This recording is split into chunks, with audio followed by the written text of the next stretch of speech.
Hey everyone, welcome back to my channel, and today we are diving into a story that is as frustrating as it is familiar. The rise and fall of war robots. This once-loved game, built on skill and strategy, has become a glaring example of how greed and pay-to-win mechanics can destroy a community. What went wrong? How did war robots go from being a fan favorite to losing the trust of so many players? Let's explore its journey and humble beginnings to an unfortunate downfall. The Golden Age of War Robots. When War Robots launched in 2014, it was an instant hit with players. The concept was simple. Pilot massive mechs, coordinate with teammates, and engage in a tactical 6 versus 6 battle. The game stood out because it rewarded skill and strategy and teamwork.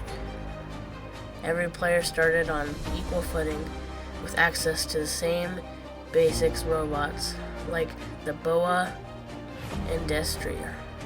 Matches were fair and progression felt satisfying. Back then, the grind was part of the fun. You'd fight hard for upgrades and new robots. The effort was worth it. There was no shortcuts. You couldn't just throw money at the game and instantly become stronger. The focus was on gameplay, and the players respected that. It was time when the developers seemed to care about the community and players. It felt like their feedback mattered. The introduction of premium currency. Things started to change when Pixonic, the developers, and all the people in control introduced gold, a premium currency. At first, gold seemed to be harmless. It allowed players to speed up upgrades and purchase higher tier robots, but it wasn't necessary to succeed. Free-to-play players could still earn gold through daily tasks and grinding. While it gave players a small advantage, it didn't feel game-breaking at all, at least not yet. However, the introduction of gold marked the beginning of a major shift in the game's economy. Over time, Pixonic started to add more ways to spend gold, and players who didn't spend real money began to notice they were falling behind. What was once a fair, balanced game started to tilt in favor of those willing to pay to progress. The rise of paywalls and power creep. Things escalated when Pixonic began releasing overpowered premium robots and weapons. These new additions weren't just slightly stronger, they completely outcasted older robots, making them irrelevant. Robots like the Spectre, with its stealth ability and devastating firepower, became must-haves for competitive players. The problem? Spectre wasn't something you could reasonably grind for. It was locked behind a massive paywall.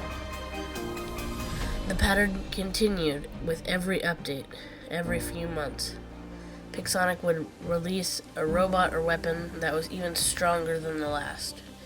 If you wanted to stay competitive, you would have to constantly chase the latest gear. Players who couldn't afford to keep up were left in the dust, and matches became more or less skill and more how big your wallet was. Power creep became unavoidable. Older robots, no matter how upgraded, couldn't compete with the new premium content. Players who had spent months grinding for their favorite robots watched as they became absolute useless overnight. For many, this was the point of the game where it stopped being fun. The Titan era. If things weren't bad enough, Pixonic dropped Titans in 2019. These massive, towering robots completely changed the game's balance. Titans were stronger, tougher, and equipped with devastating weapons that could wipe out entire teams in an instant. But unlocking a Titan wasn't easy. It required platinum, yet another premium currency introduced specifically for Titans. For free-to-play players, earning enough platinum to unlock and upgrade a Titan was an excruciatingly slow process. Meanwhile, paying players could be fully upgraded with their Titans within days of their release. The disparity was so glaring, regular robots, no matter how maxed out, stood no chance against the Titans. It was a brutal reminder that money now dedicated to who dominated the battlefield. Titans also came with their own progression system, creating yet another layer of grinding or expense for players to manage. The introductions of Titan drove a wedge between the free-to-play players and the spenders, and the game's reputation took another hit. Loot boxes and events. As if pay-to-win robots and Titans weren't enough, Pixonic doubled down with aggressive tactics. Loot boxes became a central feature of the game. Instead of directly buying the robot or a weapon you wanted, you had to gamble for it in a loot box. The odds were rarely in your favor, and many players ended up spending far more money than they had planned to just to get the item that they wanted. Pixonic also introduced time-limited events with exclusive rewards. These events often required players to grind endlessly for tokens, which could be spent on loot boxes. Of course, you didn't want to grind, but you could always buy tokens with real money.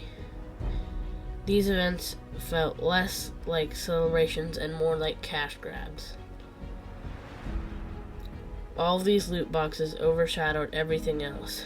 Players were bombarded with pop-ups advertising special offers, bundles, and discounts. The game stopped feeling like a tactical mech shooter and started feeling like a mobile casino. The community wasn't silent about these changes. Players flooded forums, Reddit, and social media with their complaints about the game's direction. They called out Pixonic for patronizing all the profits that they were making over players and begged for balancing changes. But instead of addressing these concerns, Pixonic continued to release even more overpowered robots, weapons, and Titans. Many veteran players quit in frustration, feeling betrayed by a game they had invested years into. Reviews of War Robots became increasingly negative, with frequent mentions of pay-to-win mechanics, unfair matchmaking, and pay-to-win paywalls. What was once a thriving community began to fracture as more and more players left the game. So where does that leave War Robots today? For some, it's still an enjoyable game if you're willing to play casually or spend money to stay competitive. But for many, the magic is gone. What was once a tactical, skill-based game became a money-grabbing tale of how greed can ruin a great experience. What do you think? Is there still hope for this lost game? Or have the developers gone too far? With that said, I'm going to end the video. But just think, the more you buy, the more you're paying into this, the more Pixonic will make you buy. And the more they'll keep doing this scheme. I'd like to take this time to thank you all for listening to this video, as it is my first long-form video. Please subscribe to my channel, it helps out a lot. Thank you. Goodbye.